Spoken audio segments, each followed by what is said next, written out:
예, 안녕하세요. 제가 오늘은 보수 우파 한동훈의 설득력에 대해서 말씀을 드릴게요. 한동훈 국민의힘 대표가 최근 민주당을 상대로 연달아 2승을 거뒀습니다. 바로 금투세 폐지와 가상자산 과세 유예인데요. 당초 민주당이 반대가 심했는데요.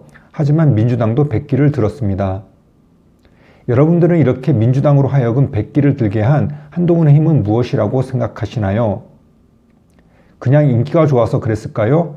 아니면 선전선동을 잘해서일까요? 포퓰리즘 때문일까요? 저는 그렇지 않다고 봅니다. 오히려 단순한 인기, 선전선동, 포퓰리즘 같은 것들은 한동훈 대표와는 거리가 먼 것들입니다. 그래서 한동훈 대표에 대한 보수 우파의 지지가 높은 것이죠. 한동훈 대표가 금투세 폐지와 가상자산 과세 유예를 이끌어낼 수 있었던 건 한동훈 대표의 공정성이라고 할 것입니다. 법률가답게 공정함에 대한 진지한 숙고가 있었다는 건데요. 한동훈 대표는 이와 관련해서 소득이 있는 곳에 과세가 있어야 한다는 점에 동의하지만 그 과세는 공정하고 준비된 상태에서 이루어져야 한다고 강조해 왔습니다. 무턱대고 세금을 깎자는 게 아닙니다. 분명 소득이 있는 곳에 과세가 있다는 것엔 동의한다고 말했습니다. 그러면서 현재 우리의 준비 상태로는 공정하고 공평한 과세가 어렵다고 말했습니다. 그렇게 준비가 안 된 상태에서 과세했을 때 그 혼란을 어떻게 책임지냐는 것입니다. 가상자산 같은 것들은 오르고 내리는 폭이 큽니다. 그만큼 리스크가 큽니다. 그래서 오랜 기간 손해봤다가 최근에 이익을 본 경우가 많습니다. 이렇게 오랜 기간 손해보다가 이익을 본 사람과 손해 없이 단기간에 이익을 본 사람에게 똑같은 세금을 매기는 게 옳지 않은 것이죠. 한 대표는 이런 점을 문제 삼은 것입니다. 이런 문제를 해결하는 과세 시스템 없이 무작정 세금을 매길 수 없다는 것입니다. 한 대표의 말이 맞지 않나요?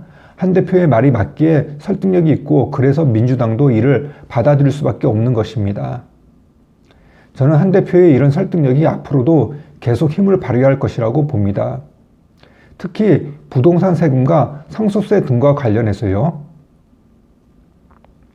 지난 문재인 정권 때는 해당 부동산의 가액이나 보유기간과 상관없이 다주택자에게는 징벌적 세금을 때렸습니다. 일종의 증오세였습니다.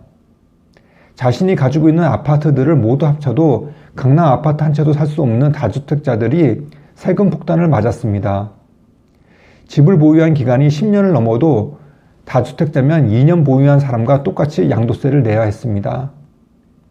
한동훈 대표가 이런 비공정성도 타파해 주길 기대합니다. 현행 상속세는 완전 비상식적입니다.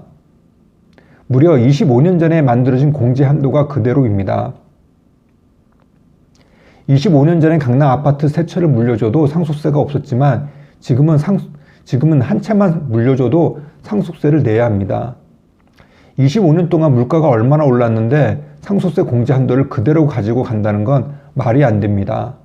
이런 문제도 한동훈 대표가 국민들과 야당을 설득해서 바꿔주길 바랍니다. 앞에서 잠깐 말씀드린 것처럼 현재 한동훈 대표가 받고 있는 지지는 단순한 인기, 선전선동, 포퓰리즘 같은 것들 때문이 아닙니다. 한동훈 대표에 대한 기대와 지지는 공정함에 기초한 설득력 때문입니다. 한 대표가 이런 설득력으로 부동산 세제와 상속세, 증여세 등도 개편해 주길 바랍니다. 예, 감사합니다.